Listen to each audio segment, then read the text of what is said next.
Morning to all of you. આપણું fourth unit, saving and investment.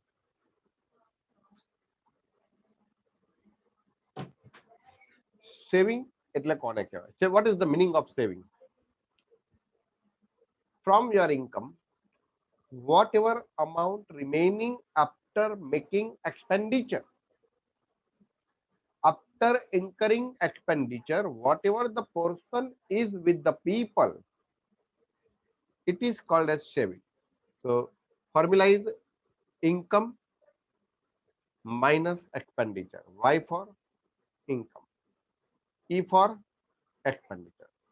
તો income માંથી expenditure minus કરશો તો તમને શું મળશે? સેવિંગ.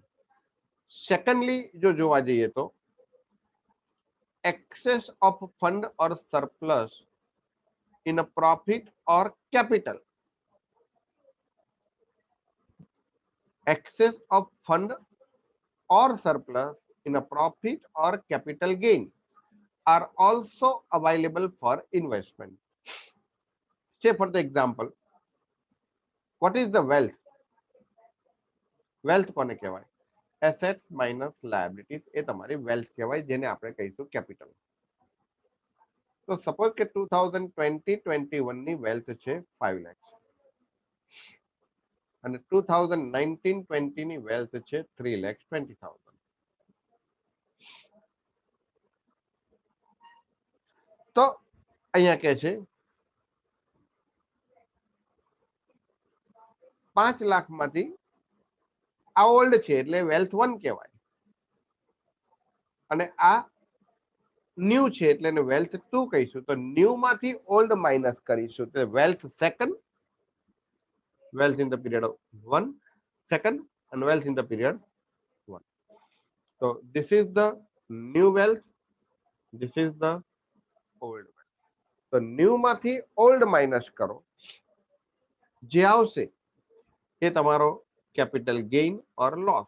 જો પોઝિટિવ આવે તો કેપિટલ ગેઇન, નેગેટિવ આવે તો capital loss. Now the question is that why do the people save? લોકો શા માટે સેવિંગ કરે છે? ફ્યુચર પર્પઝ માટે. આપણને ખબર જ છે કે કોઈ પણ વ્યક્તિ સેવિંગ કરે છે કયા પર્પઝ માટે? સેવિંગ કરવાનો હેતુ કયો? તો ફ્યુચરની અનસર્ટેનિટીને પહોંચી વળવા માટે. Saving are something autonomous coming from household as a matter of habit. Automatic થઈ જાય. ગમે તેટલી ઇન્કમ હોય, કોઈ પણ વ્યક્તિ ભાગ્ય જેવો હશે કે ઇન્કમ બધી ખર્ચી નાખશે શોખથી. દવા દારૂનો ખર્ચો થતો હોય, મેડિકલનો ખર્ચો થતો હોય, તો ન શોખ હોય, ના આવક હોય તો ઉછીના લાઈને પણ તમારે ખર્ચ કરવો પડે. પણ જનરલી એક હાઉસહોલ્ડની હેબિટ હોય છે, ઘરગથ્થુ હેબિટ હોય છે કે એ સેવિંગ કરે ને કરે. એ સેવિંગનો સ્પેસિફિક ઓબ્જેક્ટિવ હોય છે, લાઈક ઇન્ટરેસ્ટ ઇન્કમ કમાવાનો, ભવિષ્યની કોઈ જરૂરિયાતને ફ્યુચર નીડ્સને પહોંચી વળવાનો, કન્ટીજન્સી કોઈ આકસ્મિક ખર્ચાને પહોંચી વળવા માટે, પ્રિકોશનરી પર્પઝ. તમને ખબર છે કે મારો આ વર્ષે આ ખર્ચો છે તો અત્યારથી થોડા થોડા રૂપિયા બચાવું તો એ કામમાં લાગશે. પ્રિકોશનરી પર્પઝ કહેવાય એને. Or growth in the future wealth. કાં તો ઘણા લોકો ઇન્વેસ્ટમેન્ટ પર્પઝ માટે કે મારી સંપત્તિમાં વધારો થાય, મારી પાસે આટલું સેવિંગ થાય તો હું એટલા રૂપિયા ઇન્વેસ્ટમેન્ટ કરું તો 2-5 વર્ષમાં એનો ભાવ વધે, જે જગ્યાએ ઇન્વેસ્ટમેન્ટ કર્યું છે તે જગ્યાએ. તો એ હેતુ માટે લોકો સેવ કરતા હોય છે.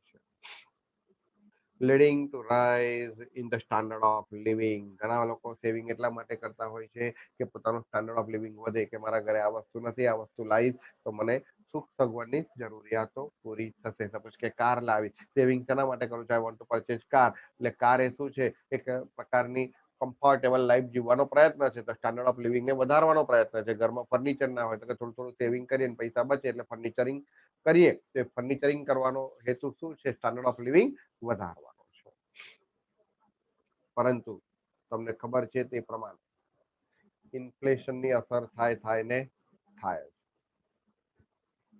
કે તમે જેટલું ઇન્વેસ્ટમેન્ટ કરો એ ઇન્વેસ્ટમેન્ટ લોસ ઇન્ફ્લેશનને કારણે થાય. સે ફોર ધ એક્ઝામ્પલ હું તો એવું કહું કે ગયા વર્ષે તેલનો ડબ્બો 1800 થી 1900 રૂપિયાનો મળતો હતો. આજે તેલનો ભાવ 2700 થી 2800 રૂપિયા થઈ ગયો. તમે વિચારો ₹1000 વધારો થયો એટલે એપ્રોક્સિમેટલી 50% ભાવમાં વધારો થયો. હવે તમે ગયા વર્ષે ઇન્વેસ્ટમેન્ટ કર્યું હોય એની વેલ્યુ આ વર્ષે 50% વધવાની છે? નથી વધવાની, પણ ઇન્ફ્લેશનનો રેટ ખૂબ જ વધી ગયો. મેડિકલ એક્સપેન્સીસમાં મેડિકલ ઇન્સ્ટ્રુમેન્ટની અંદર પણ ઘણા મોટા મોટા ફેરફાર થઈ ગયા. કેટલા બધા ભાવ વધારા થયા તમે બજારમાં જુઓ તો તમને ખબર પડે. તો આ બધી વસ્તુ એ ઇન્ફ્લેશનને કારણે છે. અને ઇન્ફ્લેશન શું કરે છે?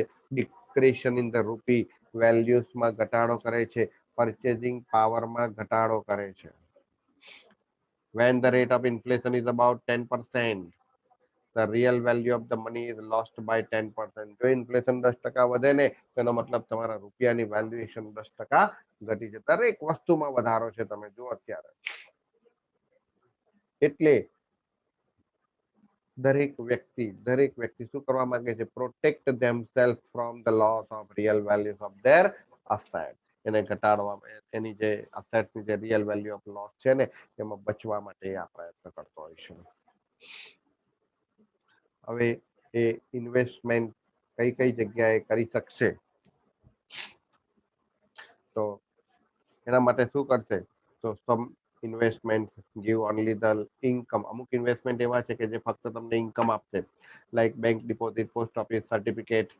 પોસ્ટ ઓફિસમાં તમે ઇન્વેસ્ટમેન્ટ કરો, કંપની ડિપોઝિટમાં ઇન્વેસ્ટમેન્ટ કરો. તો અમુક ઇન્વેસ્ટમેન્ટ એવા છે કે જે ફક્ત તમને ઇન્કમ પ્રોવાઈડ કરે છે, જ્યારે અમુક ઇન્વેસ્ટમેન્ટ તો કેપિટલ એપ્રિસિએશન. ધારો કે તમે કોઈ જગ્યા લીધી, એ જગ્યામાં ભાવમાં વધારો થયો, શેર સર્ટિફિકેટ પરચેસ કર્યા, એના ભાવમાં વધારો થયો. એટલે ઇન્વેસ્ટમેન્ટ છે ને તમને બે પ્રકારનું રિટર્ન આપે છે.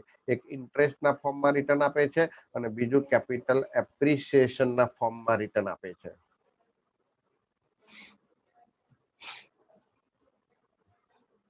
Some are safe and liquid, like investment in government securities, bond, or public sector unit. PSU એટલે public sector unit એટલે કે જાહેર ક્ષેત્રના એકમો. Few investment are easily transferable and marketable, like shares and security listed. અમુક investment એવા છે કે તમારે ઇઝીલી તમારે કોઈ ટ્રાન્સફર કરવા હોય, આજે શેર લીધા કાલે વેચવા હોય, આજે ને આજે 10 મિનિટ પછી પણ વેચવા હોય તો તમે વેચી શકો છો.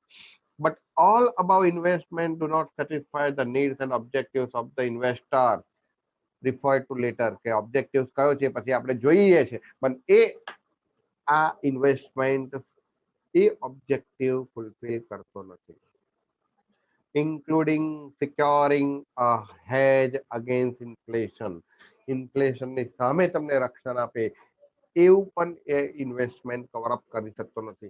All the objectives of the income, capital appreciation, safety, marketability and liquidity as also hedge against the inflation can be secured only by the proper investment in the corporate security. Corporate સિક્યોરિટીમાં proper investment કરો તો જ તમને એનો benefit મળે, otherwise benefit ના મળે. તો ઇન્વેસ્ટમેન્ટ એક્ટિવિટીઝ શું છે? આપણે સેવિંગ એન્ડ ઇન્વેસ્ટમેન્ટ નામનો ટોપિક છે. આપણે સેવ કરીએ છીએ તો ઇન્વેસ્ટમેન્ટ કઈ કઈ જગ્યાએ કરવું જોઈએ, શું બેનિફિટ્સ મળે, એ આ ટોપિકની અંદર ડિસ્કશન કરવાનું છે. At the outset, any study of investment activities should start with the question. કોઈ પણ જગ્યાએ આપણે ઇન્વેસ્ટમેન્ટની એક્ટિવિટીઝનું સ્ટાર્ટઅપ કરીએ એટલે કેવો ક્વેશ્ચનથી શરૂઆત થાય? What is the investment? Investment શું છે? If one person has advanced some money to the other, it may be own loan, which may be considered his investment for return. તમે લોન આપો છો તો એ બી તમે ઇન્ટરેસ્ટ નું રિટર્ન મેળવવા માટે લોન આપો છો, એને પણ તમે ઇન્વેસ્ટમેન્ટ કરી શકો છો. If one purchase has purchased 1 kilogram of gold for the purpose of price appreciation, તમે ઇન્ટરેસ્ટ કમાવા માટે કોઈ જગ્યાએ તમે કોઈને લોન આપી કાં તો બેંકમાં મૂક્યા તો એને ઇન્વેસ્ટમેન્ટ કહેવાય. કાં તો તમને ખબર છે કે સોનાનો ભાવ વધ્યા કરે છે તો અત્યારે તમારી પાસે મની છે તો તમે એના માટે તમે ગોલ્ડ પરચેઝ કર્યું 1 કિલોગ્રામ, તો એ પણ ઇન્વેસ્ટમેન્ટ કહેવાય. પણ એનો પર્પસ કયો છે? Capital appreciation, price of appreciation, ભાવમાં જે વધારો થાય એનો લાભ લેવા માટે તમે ઇન્વેસ્ટમેન્ટ લાઈક અને ઓર કન્ઝ્યુમર ડ્યુરેબલ, કાં તો તમે કન્ઝ્યુમર ડ્યુરેબલ વસ્તુઓ ખરીદી, લાઈક વોશિંગ મશીન છે, for a flow of services, it is investment. તમે સર્વિસ માટે પણ અમુક વસ્તુ પરચેઝ કરો છો, કન્ઝ્યુમર ડ્યુરેબલ આઇટમ, એ પણ ઇન્વેસ્ટમેન્ટ કહેવાય.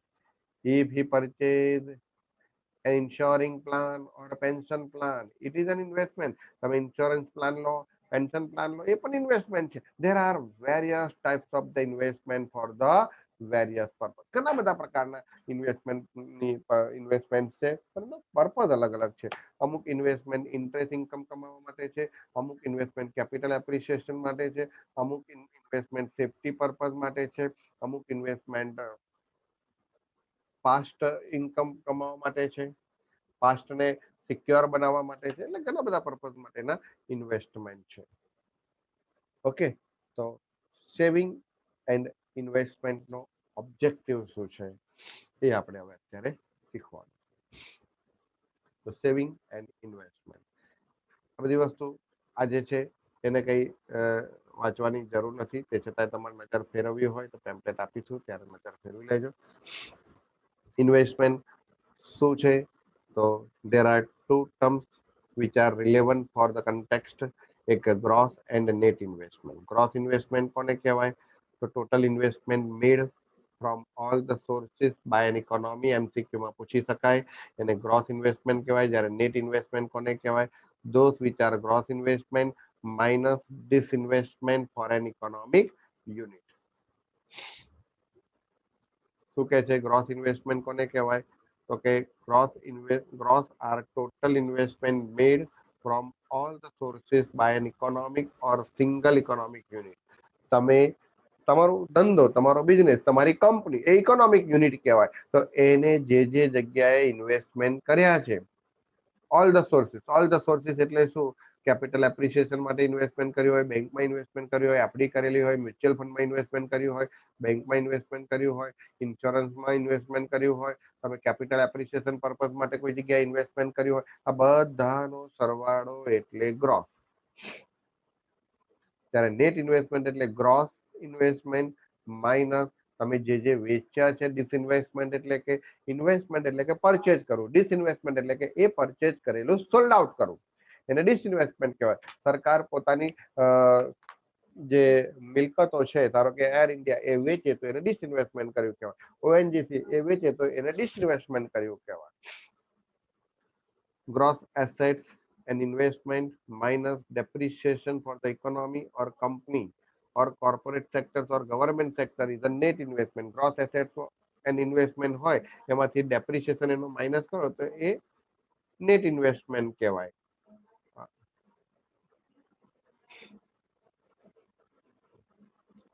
તો ગ્રોસ એસેટ સમજી લો. Gross assets and investment minus depreciation for the economy or the company or corporate sector or government sector is a net investment, which is termed also as a capital formation. MCQ માં પૂછાય કે gross investment કોને કહેવાય, net investment કોને કહેવાય. Net ઇન્વેસ્ટમેન્ટને આપણે capital formation તરીકે પણ ઓળખીશું. કેપિટલ ફોર્મેશન એટલે શું? તમારું કઈ કઈ જગ્યાએ રોકાણ કરેલું છે તેને કેપિટલ ફોર્મેશન કહીશું. નાઉ સેવિંગ એન્ડ ઇન્વેસ્ટમેન્ટ ટોપિક એટલું બધું મહત્વનું છે કે તમારી લાઈફમાં, તમારે ફ્યુચરમાં જ્યારે આવો સમય આવે, અત્યારે તમે 22 વર્ષ 21 વર્ષના હશો, સમજો જૂન મહિનામાં 10 જૂને એક્ઝામ છે, 2-4 દિવસમાં તમારું રિઝલ્ટ આવી જશે. શું કરશો પછી? કંઈક વિચાર્યું છે? What you think about this? તમારી પાસે શું નોલેજ છે?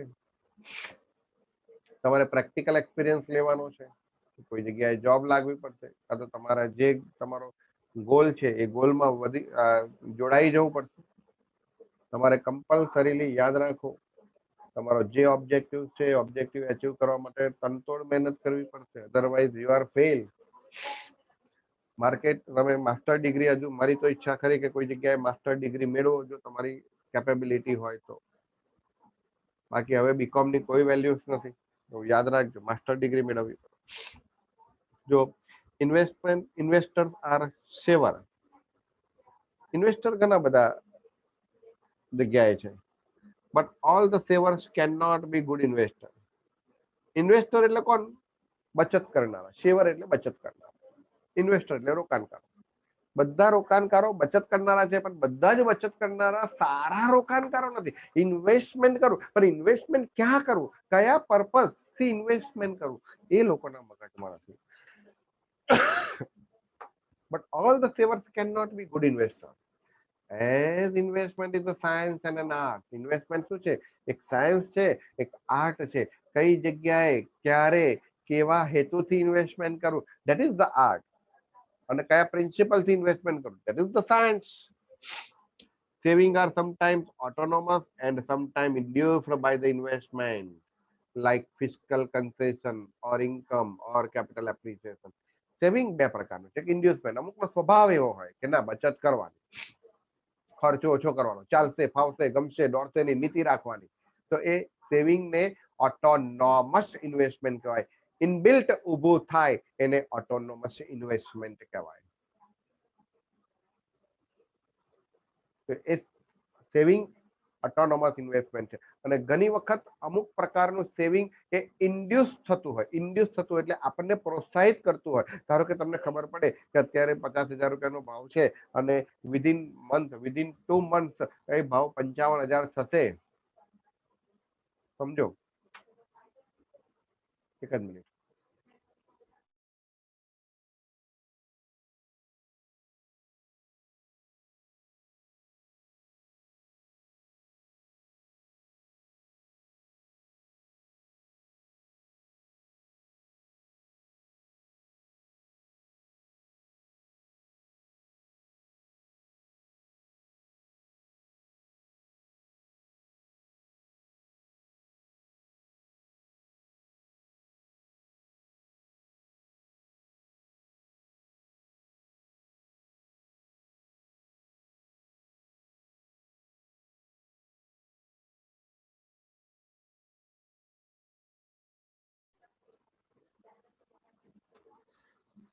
તો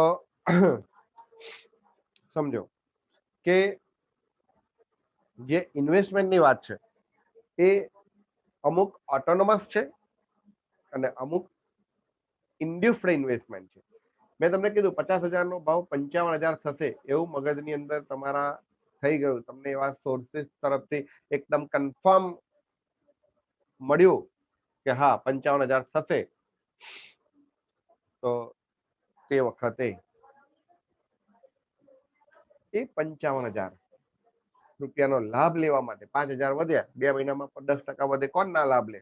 તો એ લાભ લેવા માટે લોકો કમ્પલસરીલી ઇન્વેસ્ટમેન્ટ કરશે કરશે ને કરશે. તો એને ઇન્ડ્યુસ્ડ ઇન્વેસ્ટમેન્ટ કહેવાય. તમને એવું લાગે કે શેર બજાર ભવિષ્યમાં આટલું વધશે અને એના માટે તમે ઇન્વેસ્ટમેન્ટ કરો છો, તો ઇન્ડ્યુસ્ડ ઇન્વેસ્ટમેન્ટ કહેવાય. અને અમુક ઓટોનોમસ, એના લોહીમાં જ એવું હોય. The number of investors is estimated at about 50 million out of the population of more than 1 billion in India. 1 billion પોપ્યુલેશનમાં 50 મિલિયન એટલે એવું કહેવાય કે 1 કરોડે 100 કરોડે 50 લાખ લોકો, 1 million is equal to 10 lakhs. તો 100 કરોડે 50 લાખ લોકો ઇન્ડિયાની અંદર ઇન્વેસ્ટર્સ છે. Saver come from all the class except in the case of population who have below poverty line. કે જે બિલો પોવર્ટી લાઈન હોય ને, એટલે બીપીએલ, એટલે કે જેમનું પોતાનું રોજિંદા ખર્ચ જેટલું પણ ઇન્કમ નથી થતી, એવા જે લોકો છે એવા લોકો જ ખાલી સેવિંગ નથી કરતા. બાકી બધા જ લોકો, નાનું તો નાનું, કોઈક વ્યક્તિ 100 રૂપિયા ઇન્વેસ્ટમેન્ટ કરતો હોય, કોઈક વ્યક્તિ 1,000 રૂપિયા ઇન્વેસ્ટમેન્ટ કરતો હોય, કોઈક વ્યક્તિ લાખ રૂપિયા ઇન્વેસ્ટમેન્ટ કરતો હોય, કોઈક વ્યક્તિ 10 લાખ રૂપિયા ઇન્વેસ્ટમેન્ટ કરતો હોય. પણ ઇન્વેસ્ટમેન્ટ તો બધા જ લોકો કરે છે, સિવાય કે જે બીપીએલ છે, બિલો પોવર્ટી લાઈન હેઠળ જીવતા લોકો છે, તે જ લોકો ઇન્વેસ્ટમેન્ટ નથી કરતા. The growth and urbanisation, the growth or urbanisation, જેમ જેમ ગ્રોથ થાય છે, શહેરીકરણ થાય છે, એન્ડ લિટરસી જેમ જેમ વધે છે, have activated the cult of investment. એ લોકો ઇન્વેસ્ટમેન્ટ કરતા થાય છે. More recently, since the 80s, the investment policies has become more population with the change in the government policies toward liberalization and financial deregulation. જેમ જેમ સરકારે financial ડીરેગ્યુલાઇઝેશન કર્યું, નાણાકીય નીતિઓને છૂટછાટ આપી, તેમ તેમ ઇન્વેસ્ટમેન્ટ બહુ પોપ્યુલર થઈ ગયું છે. ધ પ્રોસીડ્સ ઓફ લિબરલાઇઝેશન એન્ડ પ્રાઇવેટાઇઝેશન, જેમ જેમ લિબરલાઇઝેશન થયું સરકારે છૂટછાટો આપવા માંડી, પ્રાઇવેટાઇઝેશન થયું, ખાનગીકરણ થયું, હેઝ બીન એસિલિરેટેડ. એને એસિલિરેટ આપણે નહીં કહેતા એક્સિલેટર આપ્યું, એને એસિલિરેટ કહેવાય. એટલે એ વધારો કરે છે. Increase by the government policy change toward the market oriented economy through economy and financial reform started in July 1991. તો એને ઇકોનોમીને માર્કેટ ઓરિએન્ટેડ ઇકોનોમીને ચેન્જ કર્યું, ઇકોનોમી દ્વારા ચેન્જ થયું, અને ફાઇનાન્શિયલ રિફોર્મ્સ જે કર્યા 1991 માં જે જાયન્ટ પોલિસી લાયા, ત્યાર પછી ઇન્વેસ્ટમેન્ટ બહુ જ પોપ્યુલર થઈ ગયું. હવે ઇન્વેસ્ટમેન્ટના ઓબ્જેક્ટિવ્સ કયા? તો એક ઇન્કમ કમાવાનો, કેપિટલ એપ્રિસિએશનનો, સેફટીનો. અમુક ઇન્વેસ્ટમેન્ટ અમુક લોકો એટલા માટે કરતા હોય કે આપણે જ્યારે જરૂર પડે ત્યારે પૈસા આપણા હાથમાં હોય, લિક્વિડિટી પર્પઝ માટે. હેજિંગ અગેન્સ્ટ ઇન્ફ્લેશન, એટલે જેમ જેમ ઇન્ફ્લેશન વધે તો ઇન્વેસ્ટમેન્ટ કર્યું હોય તો એનું ઇન્ટરેસ્ટ રેટ દ્વારા, ઇન્ટરેસ્ટ ઇન્કમ દ્વારા આપણી પાસે રહેલી સેવિંગમાં પણ વધારો થાય, એટલે આપણને ઇન્ફ્લેશનની અસર ઓછી થાય. એટલા માટે લોકો ઇન્વેસ્ટમેન્ટ કરતા હોય છે. અને અમુક લોકોનો બીજો હેતુ ટેક્સ પ્લાનિંગનો હોય છે કે જો પ્રોપર વે ઇન્વેસ્ટમેન્ટ કરો તો તમારે સરકારને વેરો ઓછો આપવો પડે. આ ઓબ્જેક્ટિવને મિક્સિંગ કરી, mix of objective May also depend upon the frame of his investment. તમારો ઓબ્જેક્ટિવ છે એ તમે ઇન્વેસ્ટમેન્ટ કયા પ્રકારનું કરો છો એના ઉપર આધાર છે. Short term trading gain, short term capital appreciation, short term long term appreciation of more than 1 up to the 3 years. તો ઇન્વેસ્ટમેન્ટ તમે ટ્રેડિંગ ગેઇન દ્વારા મેળવી શકો છો, શોર્ટ ટર્મ કેપિટલ ગેઇન મેળવી શકો છો, લોંગ ટર્મ કેપિટલ ગેઇન મેળવી શકો છો. આ ઇન્વેસ્ટમેન્ટ તમે જે પ્રિફર કરે છે પબ્લિક, એ 3 પ્રકારની સેવિંગ, 3 પ્રકારના ટર્મમાં એ લોકો પબ્લિક ઇન્વેસ્ટમેન્ટ નો ઓબ્જેક્ટિવ સેવ કરતો હોય છે. એક ટ્રાન્ઝેક્શન પર્પઝ માટે અમુક ઇન્વેસ્ટમેન્ટ લોકો કરતા હોય છે, ડેલી પર્પઝ માટે. ધારો કે કોઈ વેપારી હોય, કોઈ કંપની હોય, એ ઇન્વેસ્ટમેન્ટ કરતું હોય તો તેના માટે કે એના બિઝનેસ માટે, એને જેટલો ધંધામાં માલ રાખે એટલો વેપાર સારો ચાલે. અમુક લોકો પ્રિકોશનરી પર્પઝ માટે ઇન્વેસ્ટમેન્ટ કરતા હોય, ભવિષ્યમાં આપણને તકલીફ ના પડે એ માટે, કન્ટીજન્સીસ ઓર સ્પેશિયલ નીડ્સ માટે ઇન્વેસ્ટમેન્ટ કરતા હોય. ધારો કે છોકરીનું 10 વર્ષ પછી લગ્ન કરવાનું છે તો એના માટે ઇન્વેસ્ટમેન્ટ કરતા હોય. ધારો કે છોકરાને ફોરેન મોકલવાનું છે તો એના માટે ઇન્વેસ્ટમેન્ટ કરતા હોય, પ્રિકોશનરી પર્પઝ. અને અમુક લોકો સ્પેક્યુલેટિવ ઇન્વેસ્ટમેન્ટ કરતા હોય, ભાવનો વધારાનો લાભ લેવા માટે, સટ્ટો રમતા હોય, એસેટ પર્પઝ માટે ઇન્વેસ્ટમેન્ટ કરતા હોય. એટલે ઇન્વેસ્ટમેન્ટના મુખ્ય જો ઓબ્જેક્ટ જોવા જાવ તો 3 ભાગ છે. ઓકે, તો હવે શું છે investment for consumption business, investment and speculation, એ બધું આપણે નેક્સ્ટ પીરિયડમાં ડિસ્કશન કરીએ છીએ. Good day, good bye.